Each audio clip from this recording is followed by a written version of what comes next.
অনুব্রত মণ্ডলের বিরুদ্ধে এত অভিযোগ, বিতর্ক, পুলিশকে নিয়ে একেবারে অশ্রাব্য কথা বলেছেন। সেই বিতর্কের মাঝে এবার আসরে কে হুমায়ুন, এবার পুলিশকে হুমকি দিলেন হুমায়ুন কবির।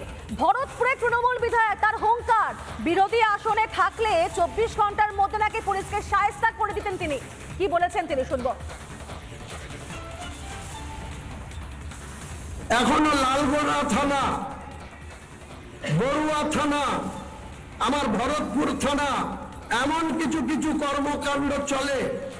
আমি যদি বিরোধী আসনে থাকতাম 24 ঘন্টা সময় লাগতো না এসব শায়েস্তা করতে। কিন্তু আমার হাত পায়ে বেড়ি দেওয়া আছে, আমার হাত পায়ে বেড়ি দেওয়া আছে। তার জন্য এইসব থানাগুলা যে ঔদ্ধত্য বা সাধারণ মানুষের উপরে যে জুলুম, অত্যাচার, টর্চারিং করে, পুলিশের চমকানি থেকে ভয় করবেন না। পুলিশ যদি আপনাদের অন্যায়ভাবে আপনাদের ফ্যামিলিকে ডিস্টার্ব করে, আপনাদের ভিতরে সমুটু কেস করে রাতের অন্ধকারে তুলে আনে, আমাকে খবরটা দেবেন, আমি আপনাদের পাশে আছি। একেবারে থানা ধরে ধরে পুলিশ আধিকারিকদের তোপ দাগছেন অনুব্রত মণ্ডলের পথেই হাঁটলেন হুমায়ুন কবির এবং সেখানে মানুষের পাশে রয়েছেন এই কথাটা বলে কিন্তু আবার পুলিশকে পরোক্ষভাবে হুমকি বলছেন যে বিরোধী আসনে থাকলে তিনি পুলিশকে 24 ঘন্টার মধ্যে শায়েস্তা করতেন। মানে একটি প্রকাশ্য জনসভা থেকে তিনি কিন্তু এইভাবে একটা কথা বললেন এবং সেখানে পরিষ্কার বলছেন বিরোধী দলে থাকলে থানাগুলিকে শায়েস্তা করে দিতাম, হাতে পায়ে বেড়ি পরানো হয়েছে তাই কিছু করতে পারছি না। শামশেরগঞ্জ, লালগোলা, বড়য়া, ভরতপুরের থানায় এমন কিছু কাণ্ড ঘটে নাকি তিনি যদি বিরোধী আসনে থাকতেন তাহলে 24 ঘন্টা নাকি তার সময় লাগতো না শায়েস্তা করার জন্য। একই সঙ্গে কর্মীদের উদ্দেশ্যে তিনি বলছেন যে পুলিশের চমকানিতে ভয় পাবেন না, পুলিশ যদি আপনাদেরকে অন্যায়ভাবে বিরক্ত করে তাহলে কিন্তু আপনারা সেখানে ভয় পাবেন না। অর্থাৎ যেটা দেখা গেল যে যেখানে অনুব্রত মণ্ডল যে কথাগুলো বলছিলেন পুলিশকে হুমকি, ঠিক সেই বিতর্কের মাঝেই দেখা যাচ্ছে যে আবার এভাবে তিনি থ্রেট করছেন। ইতিমধ্যে কিন্তু পুলিশ আধিকারিকদের কদর্য হুমকি দিয়ে বিতর্ক জড়িয়েছেন অনুব্রত মণ্ডল।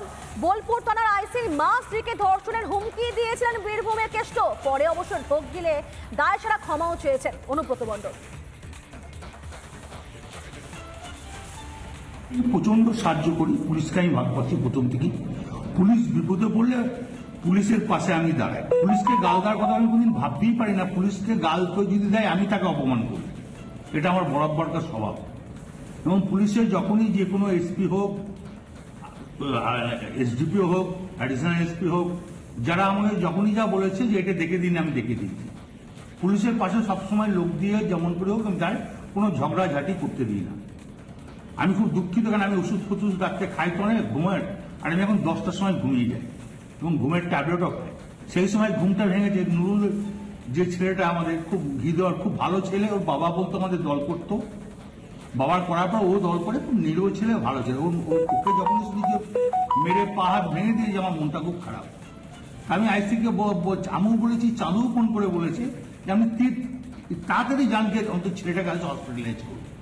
তো উনি আমাকে একটা অন্য ধরনের কথা বলেছে, সেটা আমি আর বলতে রাজি নয়। তখন আমি নিজের রাগ সামালতে পারিনি, এটা স্বাভাবিক আমি বলেছি। এর জন্য আমি দুঃখিত, আমি ক্ষমা প্রার্থী। যদি এটা যদি স্বাভাবিক আমার মুখ থেকে এই কথাটা বেরোনো উচিত নয়, তার জন্য আমি দুঃখিত। একদিকে বোলপুর থানার আইসিকে কদর্য ভাষায় অপমান করেছেন, তাকে গালিগালাজ করেছেন অনুব্রত মণ্ডল, তার মাঝে হুমায়ুন কবির তিনিও পুলিশকে রীতিমতো ধমকি চমকে দিচ্ছেন। এবং তার মাঝে আরো একটা খবর আপনাদেরকে জানাবো, বোলপুরে আইসিকে হুমকি দিয়েছেন কি তৃণমূলের ছাত্রনেতা বিক্রমজিৎ সাউ। আর হুমকি সেই ভিডিও ভাইরাল হতেই নতুন করে আবারও তোলপাড় পড়ে গিয়েছে রাজ্য জুড়ে। এই আইসি দুর্নীতিগ্রস্ত, বোলপুর থানার আইসি প্রত্যেকটা বালি মাফিয়া, পাথর মাফিয়াদের সঙ্গে যোগসূত্র বজায় রেখে কাজ করে। মনে হয় এই লিটন হালদার, অনুব্রত মণ্ডল নামক যে ব্র্যান্ডকে দমানোর চেষ্টা করে।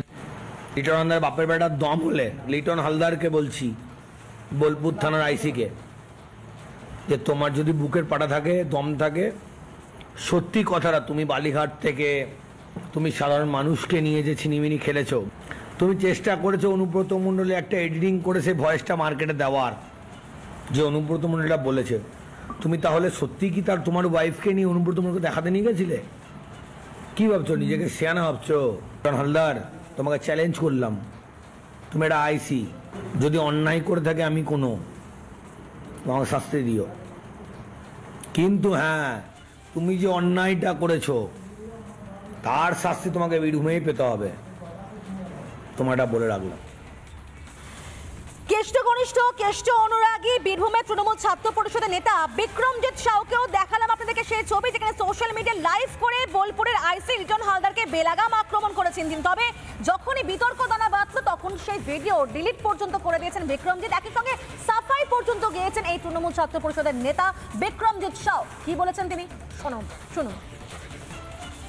কিছু না, আমি একটা জাস্ট আমার কিছু মতামত ছিল সেটা আমি জানিয়েছিলাম, তবে সেটা নিয়ে আর কথা ওঠানোর দরকার নেই, কারণ আমার মনে হয় সেটি 3-4 দিন আগেকার পুরনো ভিডিও এবং যেটা এখন আইনের আওতায় আছে সেই নিয়ে আমি কোনো মন্তব্য করতে নারাজ। তুলে নিলাম, কারণ দলীয় সিদ্ধান্তের ঊর্ধ্বে তো আমি হতে পারি না। দল যে সিদ্ধান্ত দেবে, দলের সিদ্ধান্ত আমার কাছে চূড়ান্ত। আজকে দল আছে বলে আমি আছি, সবাই আছে। আজকে দল না থাকলে আমিও নেই, কেউ নেই। সুতরাং দলের ঊর্ধ্বে আমরা কেউ নয়। দলের যা সিদ্ধান্ত, দলের যা কাঠামো, সেই কাঠামো মেনে আমরা কাজ করি। যখন এই ভিডিও পাওয়া হলো ডিলিট তো করলেন, একই সঙ্গে সাফাই পর্যন্ত গাইলেন যে দল যেটা বলবে সেটাই করব। আদতে কিন্তু সবাই সমান এবং শিরা উপশিরা প্রত্যেকে অনুব্রত ঘনিষ্ঠ বলে একের পর এভাবে মন্তব্য।